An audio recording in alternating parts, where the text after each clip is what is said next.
السمیع العلیم من الشیطان الرجیم بسم اللہ الرحمن الرحیم۔ کل کی گفتگو میں ہم اور آپ سماعت کر رہے تھے کہ کس طریقے سے اللہ تبارک و تعالیٰ نے جناب اسماعیل کا قرآن پاک میں ذکر فرمایا اور ان کی اداؤں کا ذکر فرمایا۔ اب لفظ قربانی جو ہے، یہ قربانی جو ہے تقرب الہی کا ایک ذریعہ ہے۔ قریب جو لفظ ہے، قریب سے یہ قربت اور قربت سے قربانی آیا، اور جس چیز کو بھی وسیلہ بنایا جائے قرب کا، وہ چیزیں اللہ تبارک تعالیٰ کی طرف منسوب ہو جاتی ہیں اور پھر اللہ تبارک تعالیٰ سے وہ چیزیں قریب ہو جایا کرتی ہے، اور یہ قرب اسی لیے جو ہے استعمال کیا جاتا ہے۔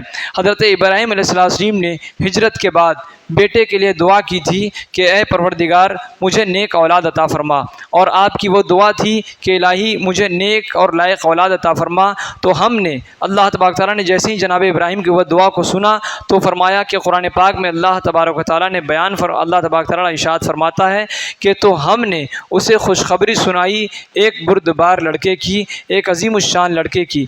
آپ کی دعا جو تھی، وہ جو دعا جناب ابراہیم علیہ السلام نے فرمائی تھی، اس دعا میں 3 مطالبے تھے، 3 باتیں جو ہے مفسرین بیان فرماتے ہیں کہ 3 باتوں کا آپ نے رب تبارک و تعالیٰ سے مطالبہ کیا تھا اور التجا پیش کی تھی کہ یہ 3 میری آرزو ہے، یہ 3 آرزو پوری کی جائے۔ پہلی آرزو یہ تھی کہ اے اللہ، وہ اولاد جو تو عطا فرمائے گا وہ اولاد نرینہ یعنی لڑکا ہوگا، اور پھر اس کے بعد جو ہے وہ بردباری کی عمر تک پہنچے، یعنی ایک عمر تک پہنچے، لمبی عمر جیے، وہ ایسا ہو کہ لمبی عمر جیے اور اس کی بردباری جھلکے، صبر و تحمل کا پیمانہ اس کے اندر موجود ہو۔ اور پھر جو ہے تیسری بات فرمایا گیا کہ اور بردبار ہی رہے، وہ بردبار بنے، بردبار والی عمر تک پہنچے اور بردبار ہی رہے، وہ صبر و تحمل کا مادہ اس کے اندر رہے۔ اور حضرت ابراہیم علیہ السلام بھی اللہ کے حکم سے، اللہ کے فضل سے حلیم تھے، اور آپ کی شان میں اللہ تعالیٰ نے فرمایا کہ ان ابراہیم لأواہ حلیم، بے شک جناب ابراہیم بہت آہیں کرنے والے، متحمل مزاج کے تھے، صبر کرنے والے تھے۔ اور اللہ کا شکر تھا، اللہ کا انعام تھا کہ اللہ تبارک و تعالیٰ نے جو جناب اسماعیل کی شکل میں آپ کو جو نعمت عطا فرمائی تھی بیٹے کی شکل میں، تو وہ بھی حلیم عطا فرمایا تھا تاکہ بیٹا بھی باپ کی طرح شرف و فضیلت والا ہو اور جلیل القدر نبی بھی ہو۔ اب جناب ابراہیم علیہ السلام نے جو اللہ تعالیٰ سے ارشاد فرمایا تھا اور دعا کی تھی، عریضہ پیش کیا تھا کہ ربی حبلی من الصالحین، تو یہ صلاح، یہ جو نیکی ہے، اچھائی ہے، یہ کیا ہے؟ یعنی فرماتے ہیں کہ نیکی اور اللہ کا قرب بہت ہی اچھی صفت ہے، یہ جسے حاصل ہو جائے اللہ کا قرب تو واقعی جو ہے اس کی قدر بڑھ جاتی ہے، اس کی منزلت، اس کا درجہ بڑھ جایا کرتا ہے۔ اس لیے جناب ابراہیم علیہ السلام نے بیٹے کے لیے بھی یہی دعا کی اور اپنی ذات کے لیے بھی یہی دعا کرتے رہے۔ بیٹے کے لیے جب دعا کی تو فرمایا کہ ربی حبلی من الصالحین، مجھے جب دینا تو اچھا بیٹا، نیک بیٹا دینا۔ اور پھر اپنے لیے دعا فرماتے ہیں کہ ربی حبلی حکمن والحقنی بالصالحین، اے میرے رب مجھے حکم عطا فرما اور میرے رب مجھے ان سے ملا جو تیرے قرب کے لائق ہیں، یعنی مجھے ان میں سے بنا دے، ان کی صحبت اختیار کرنے کی مجھے توفیق عطا فرما دے، جو صالحین ہیں، جو اچھے ہیں، جو تیرے برگزیدہ بندے ہیں، تیری بارگاہ کے مقبول ہیں، ویسا ہی مجھے بھی بنا دے۔ تو جناب ابراہیم اپنے بیٹے کے لیے بھی یہی دعا فرماتے تھے اور خود اپنے لیے بھی یہی دعا فرماتے تھے۔ پھر اس کے بعد حکم خداوندی سے یہ ہوا کہ پھر جب اللہ تبارک تعالیٰ نے جناب ابراہیم کو اسماعیل علیہ السلام جیسی عظیم نعمت عطا فرمائی، تو اس کے بعد ہوا یہ کہ پھر جب وہ اس کے ساتھ کام کے لائق ہو گیا، یعنی جناب اسماعیل علیہ السلام جب بڑے ہو گئے، بچے تھے، بچے جیسی عظیم نعمت ملی، اب عمر جو ہے بڑی اور بچپن سے جوانی کی دہلیز پر قدم رکھ رہے ہیں اور بالغ ہوئے ہیں، تو اب جناب ابراہیم کے کام کے قابل ہو گئے، یعنی ان کا سپورٹ کرنے والے جب ہو گئے، تو اس کے بعد قرآن پاک میں اللہ تبارک تعالیٰ فرماتا ہے، کہا اے میرے بیٹے میں نے خواب دیکھا۔ جناب ابراہیم فرماتے ہیں کہ اے بیٹے میں نے خواب دیکھا کہ میں تجھے ذبح کرتا ہوں، اب تو دیکھ تیری کیا رائے ہے، اب تو کہہ، اب تو سوچ، اب تو مجھے بتا کہ تیری رائے کیا ہے، میں نے ایسا خواب دیکھا ہے۔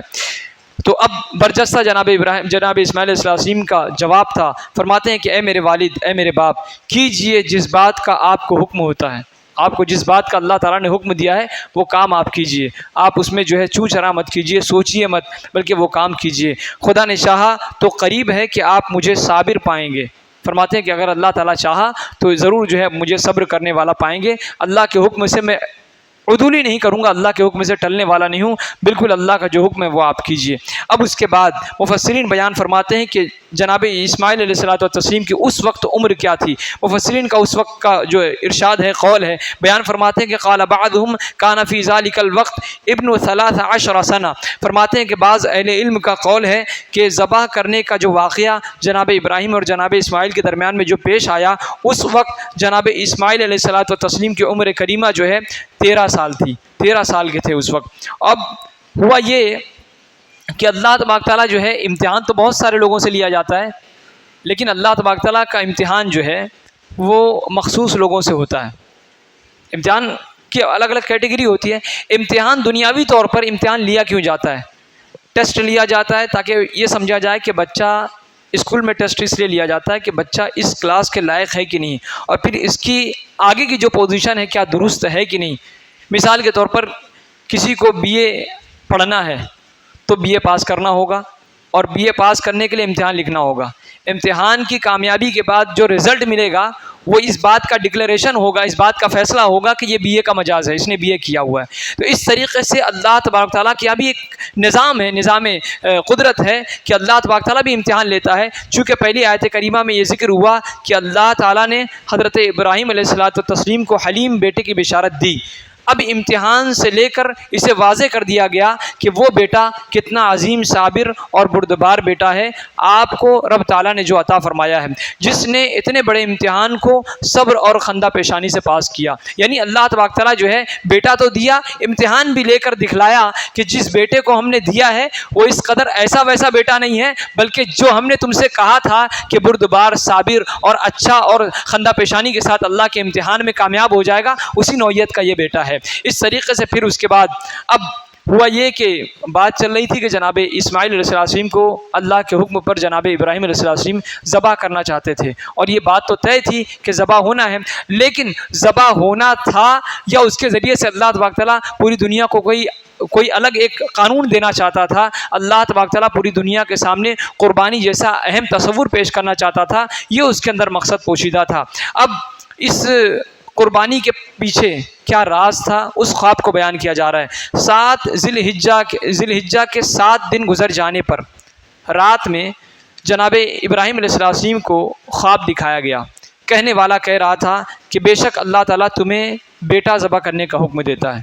خواب دیکھے آپ نے صبح اس پر تفکر کیا، کچھ تردد میں رہے، اور دل و دماغ میں یہ بات آ رہی تھی، الجھن تھی کہ پتہ نہیں یہ خواب کیسا خواب ہے، پتہ نہیں صحیح ہے غلط ہے کیا ہے، کہیں ایسا تو نہیں کہ شیطان کی طرف سے خواب ہے اور بھلا کوئی اپنا بیٹا ذبح کرے گا۔ اس نوعیت کا خواب تھا۔ کیا یہ اللہ تعالیٰ کا حکم ہے؟ اس طریقے سے آپ سوچ رہے تھے، یا فقط خواب و خیال ہے؟ تو اس طریقے سے آپ نے اس دن کو چھوڑ دیا، سوچ و وچار کا دن تھا، چھوڑ دیا۔ اسی وجہ سے 8 ذی الحجہ کا جو دن ہے اسے سوچ و وچار کا دن کہا گیا، یوم ترویہ کہتے ہیں اس کو۔ اس کے بعد 8 تاریخ کا دن گزر جانے کے بعد پھر رات کو وہی خواب دیکھا، پھر رات میں وہی خواب دیکھا۔ صبح یقین کر لیا کہ یہ خواب ہو نہ ہو یہ اللہ کی طرف سے ہے، یہ خواب کسی اور کی طرف سے نہیں بلکہ اللہ کی طرف سے ہے اور اللہ کے حکم سے ہے۔ اس لیے 9 ذی الحجہ کو یوم عرفہ کا یعنی پہچاننے کا دن کہا جاتا ہے۔ یعنی آپ نے خواب کو پہچان لیا، کنفرم ہو گیا کہ اللہ کی طرف سے ہے۔ اب اس کے بعد کہا جاتا ہے کہ اس کے بعد آنے والی جو رات تھی، پھر خواب دیکھنے کے بعد صبح اس عمل پر مصمم ارادہ آپ نے کر لیا، اور جب آپ نے ارادہ مکمل کر لیا تو اس ارادے کے تکمیل کے لیے جو دن 10ویں ذی الحجہ جو دن آتا ہے اسے یوم نحر یعنی ذبح کا دن کہا جاتا ہے، اور اسی دن ہم اپنے جانوروں کو ذبح کیا کرتے ہیں۔ تو اس طریقے سے جو ہے جناب ابراہیم علیہ السلام نے خواب دیکھا، اور خواب کی اس طریقے سے وہ ترکیب بتائی گئی، اور پھر اس کے بعد آپ نے عزم کیا، تہیہ کیا کہ ہو نہ ہو یہ اللہ تبارک تعالیٰ کی طرف سے ہے، اور اب جو ہے مجھے اس پر عمل کرنا ہے۔ اب صرف خواب دیکھنے پر ذبح کرنے کا عمل کیوں کیا گیا؟ خواب دیکھنا اور پھر اس کے بعد ذبح کرنے کی بات آٹومیٹک، کسی نے حکم بھی نہیں دیا باضابطہ، اور خواب ہی دیکھا ہے، خواب کے بعد ٹال مٹول بھی تو ہو سکتا تھا، لیکن کیوں ایسا ہوا کہ آپ نے ذبح کرنے کا ارادہ کر لیا اور عزم کر لیا کہ نہیں اب تو بیٹے کو اللہ کے نام پر ذبح کرنا ہے؟ یہ بات کیسے آئی؟ تو فرماتے ہیں کہ حدیث پاک کی روح سے یہ بات موجود ہے کہ بے شک اللہ تبارک و تعالیٰ نے انبیاء علیہ السلام کے خوابوں کو حق بنایا ہے۔ جو وہ دیکھتے ہیں ہماری طرح نہیں، ہم تو پتہ نہیں نہ جانے کیا کیا دیکھتے ہیں، کبھی خواب دیکھتے بھی ہیں اور کبھی بنا کے بھی بولتے ہیں کہ میں نے فلاں فلاں وہ دیکھا، جھوٹ بھی کہتے ہیں سچ بھی کہتے ہیں، مکسنگ بھی ہوتی ہے، اور کبھی کبھی ایسا ہوتا ہے کہ جو ہم دیکھے ہوتے ہیں بھول جاتے ہیں۔ لیکن نبیوں کا جو خواب ہوتا ہے، وہ اللہ کی طرف سے ہوتا ہے اور وہ سچا ہوتا ہے، اس میں کوئی تردد اور شک و شبے کی کوئی گنجائش نہیں ہوتی۔ تو یعنی ان خوابات کے جو خواب انہیں دکھایا جاتا ہے، وہ خواب اللہ کے حکم سے وہ سچ ہوتے ہیں، ان کو اپنے خوابوں پر عمل کرنا لازم ہوتا ہے۔ جو خواب انہیں دکھایا جاتا ہے ضروری ہو جاتا ہے کہ اس پر عمل کریں، لہٰذا جناب ابراہیم علیہ السلام کو جو خواب دکھایا گیا تھا اس پر عمل کرنا ان کے لیے ضروری تھا۔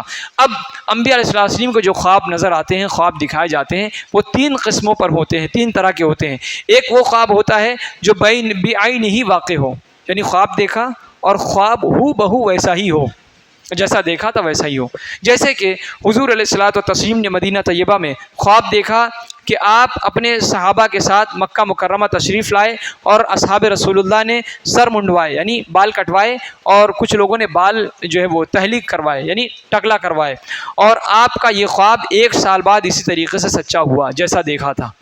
یعنی یہ کہ اللہ کے رسول صلی اللہ علیہ وسلم نے خواب دیکھا تھا کہ ایک وقت ایسا بھی آئے گا کہ ہم عظیم الشان طریقے سے شان و شوکت کے ساتھ مکے میں ہمارا داخلہ ہوگا، اور پھر ہم حج کریں گے، اور حج کرنے کے بعد کعبۃ اللہ کے حج کے بعد حج کے جو پروسیجر ہیں وہ تمام ارکان کی ادائیگی کے بعد پھر جو ہے وہ بال کا جو ہے وہ منڈایا جائے گا۔ اس طریقے سے اللہ کے رسول نے صحابہ کرام کو بشارتیں دی تھی، خواب دیکھا تھا، وہ خواب وہ جو ہے مکمل ہوا، اور اللہ تبارک تعالیٰ نے خواب کی بشارت قرآن پاک میں بیان فرمائی، اور اس طریقے سے فرمایا کہ بے شک اللہ نے سچ کر دکھایا اپنے رسول کا سچا خواب، بے شک تم ضرور مسجد حرام میں داخل ہوگے اگر اللہ نے چاہا، امن و امان کے ساتھ اپنے سروں کے بال منڈوائے اور پھر ترشوائے بے خوف۔ اس طریقے سے جو ہے وہ یعنی مکہ شریف میں داخل ہوں گے، اور مکہ شریف میں داخل ہونے کے بعد حج کی ادائیگی کریں گے۔ حج کی ادائیگی جب مکمل ہوگی تو پھر اپنے بالوں کو کٹوائیں گے اور بے خوف خطر رہیں گے، کیونکہ پھر اللہ کے حکم سے ہوگا، کفار کا غلبہ اس وقت نہیں ہوگا۔ تو یہ خواب حضور علیہ السلام نے کبھی دیکھا تھا، اس خواب کی بشارت 1 سال کے بعد ہوئی، اور وہ خواب بعین ہی ویسے ہی واقع ہوا۔ اس طریقے سے دوسری بات فرماتے ہیں کہ خواب میں صرف امتحان ہو لیکن اس کا وقوع نہ ہو۔ خواب میں صرف امتحان کی بات چلے کہ تم سے ایسا امتحان لینا ہے، لیکن وہ خواب ہو بہو واقع نہ ہو، خالی امتحان مقصود ہو۔ جس طریقے سے جناب ابراہیم علیہ السلام نے خواب میں اپنے بیٹے کو ذبح کرتے ہوئے دیکھا، یہ صرف امتحان تھا، آپ نے اپنے امتحان پر عمل کر لیا، لیکن اللہ تعالیٰ نے جناب اسماعیل کو بچایا اور یہ فدیہ دے کر رہا ہو گئے۔ اللہ تبارک تعالیٰ نے جناب اسماعیل علیہ السلام کو بچایا اور جنت سے جناب جبریل کے ساتھ جو ہے دمبا لے کر بھیجا، اور جناب جبریل جو ہے اللہ کے حکم سے اس جانور کو دمبا کو ذبح کیے، اور جناب اسماعیل کی جان بخش دی گئی، اور پھر صبح قیامت تک کے لیے قربانی جیسا اہم فریضہ مسلمانوں پر لاگو کر دیا گیا۔ تو اور تیسری بات بیان فرماتے ہیں کہ خواب میں بعض چیزوں سے تشبیہ دی جائے، بعض چیزوں سے تشبیہ دی جائے، جس چیز کو خواب میں دکھایا گیا ہو اس کا وقوع نہ ہو، وہ واقع نہ ہو نہ، بلکہ اس کی کوئی نہ کوئی تعویل ہو اور وقوع مشابہ ہو۔ وقوع یعنی وہ واقع ہو لیکن اس جیسا ہو وہ نہ ہو۔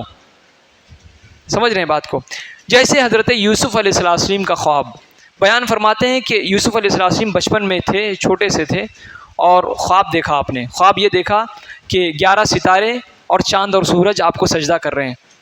بڑا عجب معاملہ تھا یہ۔ آپ نے اپنے والد سے اس کا ذکر فرمایا، حضرت یعقوب سے، کہ ابو میں نے جو ہے اس نوعیت کا خواب میں نے دیکھا ہے، تو میں کیا کروں؟ تو جناب یعقوب علیہ السلام نے فرمایا کہ یہ خواب کسی سے بتانا مت، کیونکہ وہ بھی نبی تھے، یہ بھی نبی ہیں، تو دونوں جانتے ہیں کہ ہونا کیا ہے، اللہ کے حکم سے جانتے تھے، لیکن چونکہ جو ہے کچھ چیزوں کو پوشیدہ رکھا جاتا ہے تاکہ جو ہے بعد میں اس کی حکمتیں ظاہر ہو جائیں، اور اللہ تبارک تعالیٰ کے ظاہر کرنے سے پھر ظاہر ہوئی۔ تو اس طریقے سے آپ نے خواب دیکھا تھا، تو وہ خواب جو ہے بیان فرماتے ہیں کہ پھر اس کے بعد خواب میں آپ نے چاند اور سورج اور 11 ستارے سجدہ کرتے دیکھے، لیکن واقع میں ان چیزوں نے آپ کو سجدہ نہیں کیا۔ کیا 11 ستاروں نے سجدہ کیا تھا یا سورج اور چاند نے سجدہ کیا تھا؟ نہیں، بلکہ جو ہے آپ کے خواب کو اس طریقے سے اللہ تبارک تعالیٰ نے سچ کر دکھایا کہ بعد میں ایسا ہوا جب حضرت یوسف علیہ السلام مصر کے وزارت پر فائز ہوئے اور پھر اس کے بعد مصر کے بادشاہ نے جب آپ کو مصر کی تمام تر ذمہ داریوں کو سونپ دیا اور وزیر خزانہ کے بعد خود آپ مالک مصر جب بن گئے تو اللہ کے حکم سے اللہ تبارک تعالیٰ نے آپ کو اپنے بھائیوں سے اور آپ کو اپنے والد اور اپنے والدہ سے ملایا. تو ملنے کا جو طریقہ تھا اسے جو ہے قرآن پاک نے بیان فرمایا. اس لیے اس کے لیے جو سجدے میں گرے. کس کے لیے؟ حضرت یوسف کے لیے جو ہے سجدے میں گرے. اور یوسف نے پھر کہا اے میرے باپ یہ میرے پہلے خواب کی تعبیر ہے جو میں نے خواب آپ سے بیان کیا تھا بچپن میں کہ میں نے دیکھا ہے کہ 11 ستارے اور چاند اور سورج مجھے سجدہ کر رہے ہیں. اس خواب کی یہ تعبیر ہے. بے شک اسے میرے رب نے سچا کیا.